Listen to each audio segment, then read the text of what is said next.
up and get your joy up. Embrace this brand new day. Let light and love fill you up. Get your morning cup of Jubilee. So much goodness waiting, so much overflow. All this anticipation. Morning cup of Jubilee. Faith, love, and joy, the equation. Feeding your soul, you're amazing. Daily you're celebrating. Morning cup of Jubilee.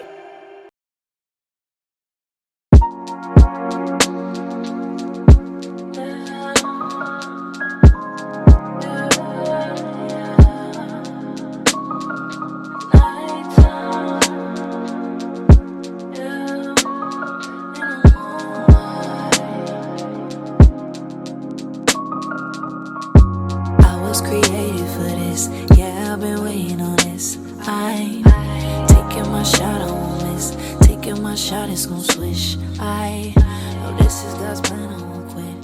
This is His plan, I won't quit. Welcome, welcome, welcome. You are tuned in to Morning Cup of Jubilee, and I'm so excited to introduce to you none other than Cassandra Ferguson.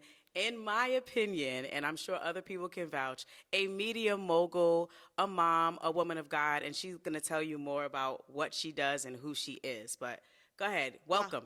Well, thank you, Jubilee, first of all, for having me here. It's always an honor to be in your presence because you are truly a gift. You are truly a gift in my life and so many others. So I am a mom. I am a mom of 4 millennials. I got to make sure I put that out there. 4 millennials, that's hard. 4 millennials, okay? And they all have their own different personalities. And I'm also a grandmother of 3 beautiful children, 2 girls and a boy. You're a grandma? I am a grandma. What? And a wife of 35 years to my king, my prince, Tony. 35 years? You got a lot to teach us. I know I look 35, right? I mean, I would never have given you over 35. Yeah, Are you kidding me? 35 years. Incredible, incredible. So tell me about your why. This is a question that I love to ask because I really understand the importance of identifying the why behind the what. So what's your why? So, of course, my family. I've always wanted them to experience more, see more, but I always said they have to see it through me first. So we can easily tell our children, you need to push for your dreams. You need to be unafraid. You need to be determined. You need to be goal-driven. But if we are not that ourselves, then how can we really teach them? And there's a saying out here, more is caught than taught. Yeah. That's good. Yeah, that they will see you doing it and they will catch it better than you just talking about it. And then, of course, my background, my family, my mom was a single mom. She went through some abusive things in her life. She was an abused woman. And my father, which I've just recently begun to talk about, is a bank robber, right? Wow. But I thought about that when I was younger. Or let's just say in my marriage, I was pretty much had children. And I said, man, it took a lot of courage, number one, and strategy. If we flip it on the dark side, right? It took a lot of courage and strategy to go into a bank and to create that plan to rob a bank, right? But then it also took a lot of courage for him to get in the back of a trunk from Richmond, Virginia, and stay in it to Newark, New Jersey, right? That took a lot of courage. Wow. And when I began to talk to God about it, because I had to talk to him about it first because I was ashamed, didn't want people to know that I was associated to this type of man. Because, you would automatically think that people would associate you and also think that you're that type of person, right? So I said, God, if it took him that kind of boldness to do that for evil, I want even double boldness to do your kingdom work. Wow. That's incredible. And he has definitely given that to me. Wow. I don't even know if I was ready. First of all, let's go back to more is caught than taught. Yes. That's a word right there. And you praying for double courage. First of all, I want to salute you because, one, you surrendered and you took it to God. Yes. Because some people take that kind of stuff to their grave.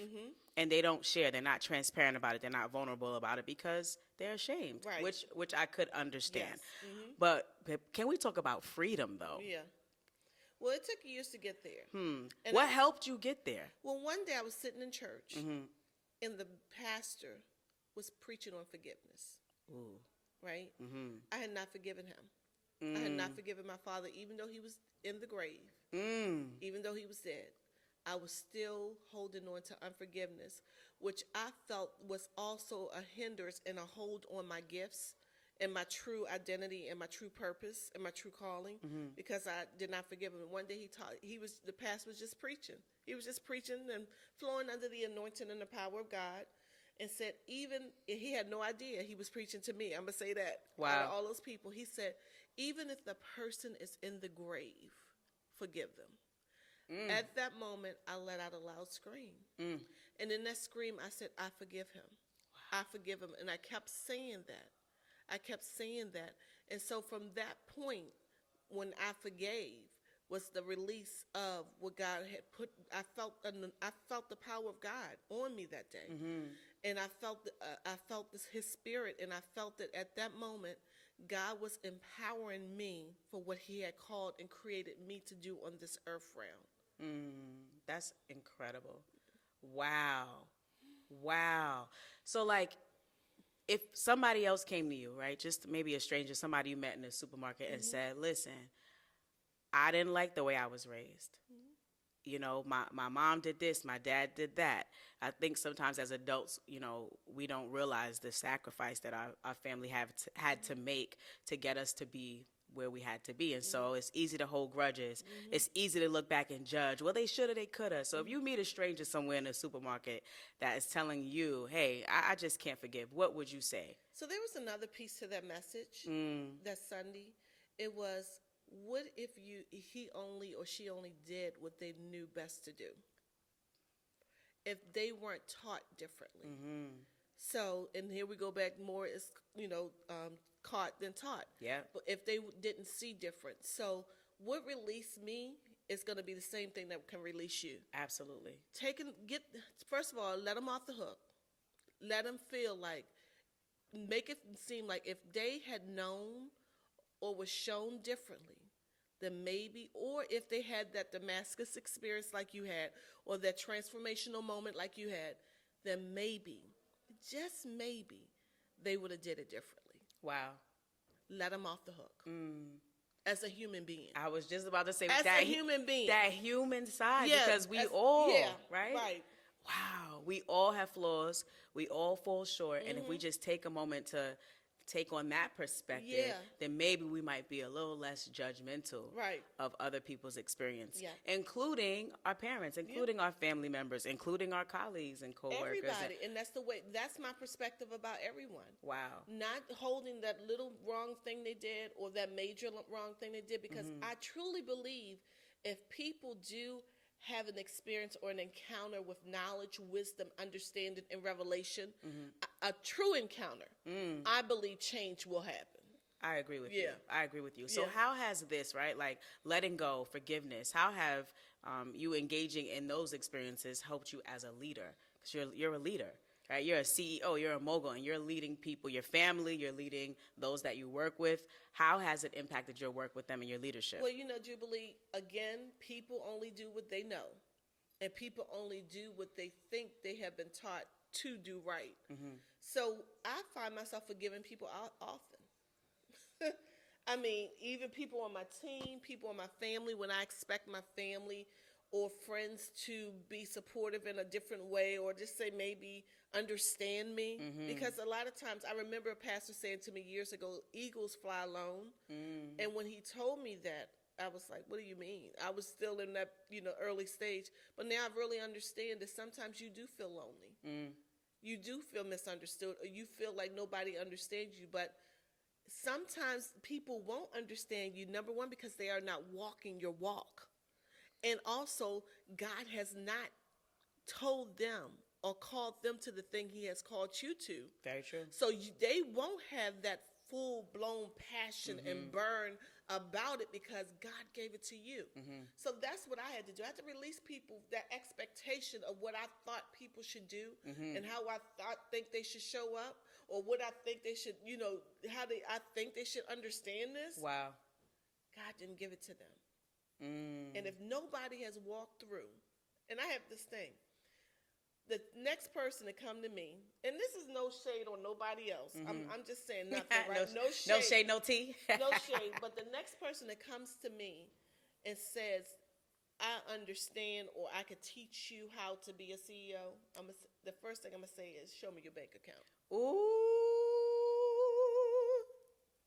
Tell me why. Why?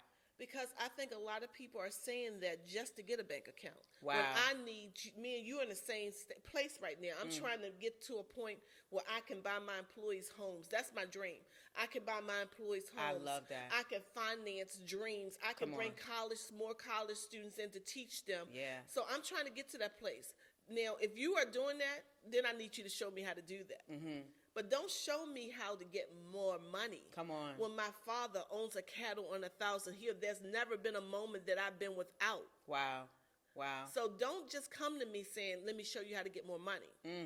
No, I need you to show me how to give me a strategy. Yeah, yeah. Like, and that circles back to my first question, right? Like, knowing your why. Yeah. Flowing connected to the passion that God has placed in you. It makes what you do so much different because it's for the impact. Right. It's for the change that comes about in people's lives. Like, and that's what I always say. For me, it's the same, right? Yeah, I was just telling my sons and probably everybody who I spoke to over the past couple of days, I said, I'm a God-made multimillionaire. Right. I said, I might trademark that, right?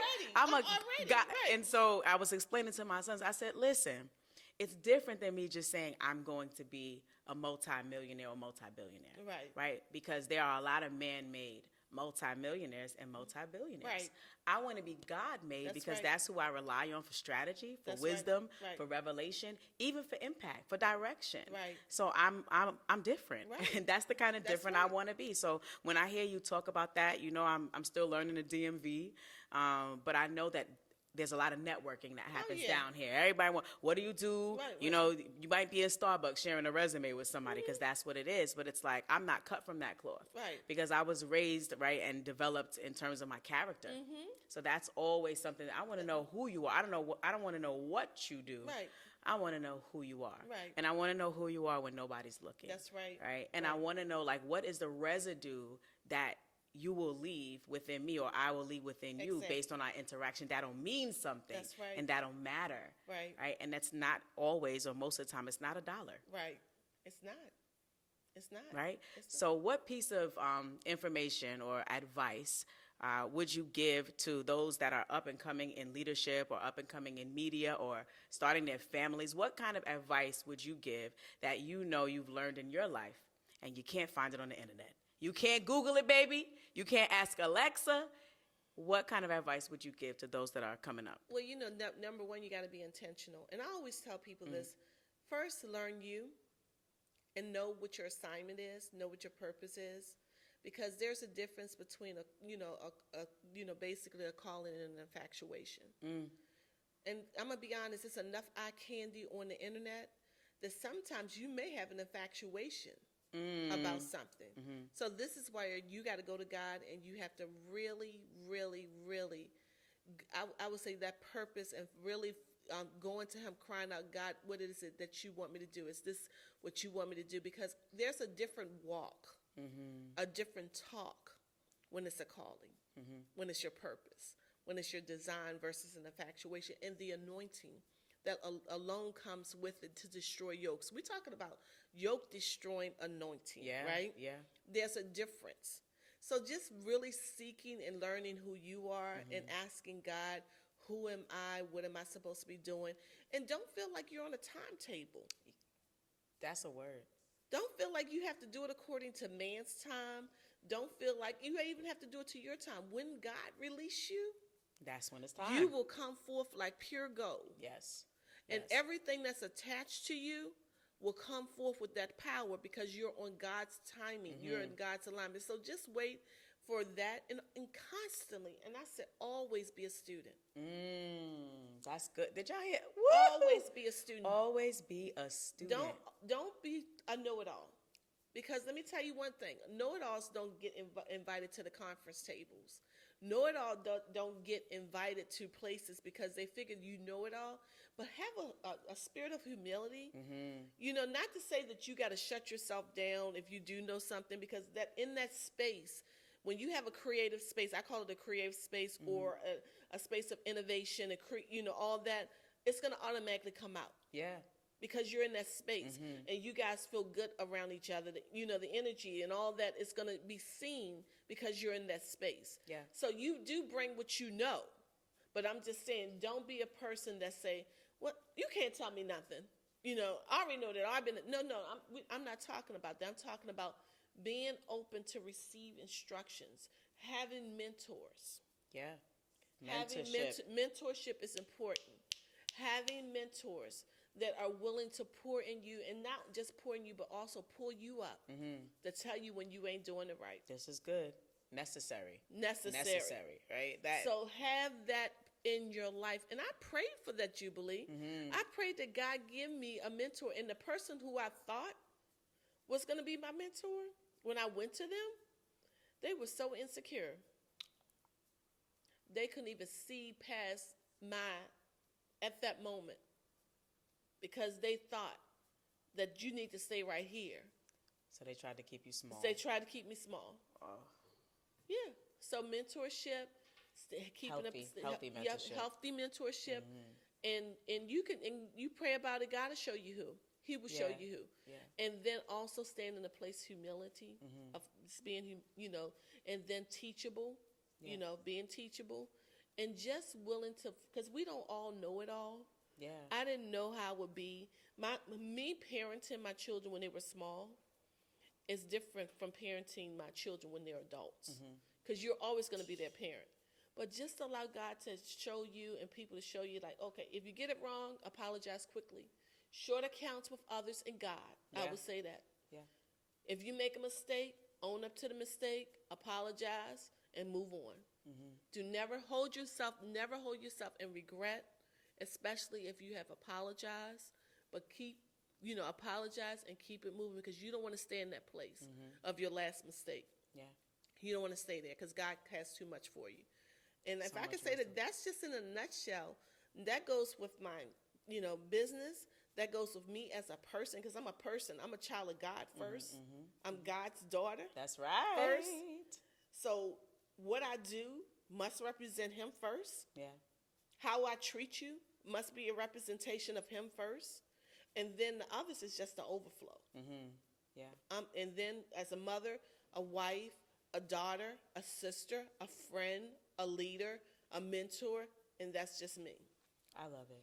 Where can people find you, and what do they need to find you for? Well, you know what? I often have said I can be a spiritual midwife when it comes to birthing an idea or a dream. That's good. You got to teach the people what that is, because that is a necessary role in life. So in how I've done it, I've incorporated into media, because usually when God is giving you a magnificent... See, God gives you something not just for you. He said, go ye into the world. So He gives it to you for others. It's not for you. So when God is giving you something to use for the world, He will put the people around you that needs to be around you while you're doing that. That's right. And so I would say that I'm often referred to as a spiritual midwife. And when I say that, I will meet with you on a session, and I really will pull out of you what God has put in you. But I help you put legs to it, and I also help you to get the faith if you don't have it. Yeah. Pray the faith up. Speak the faith in you until you're ready to move in it. I love it. It's necessary, because I have served as a spiritual midwife, whether it's through prayer, right, faith talks, and I've also been on the receiving end of that. And it's necessary to get these dreams to fly, to give dreams wings.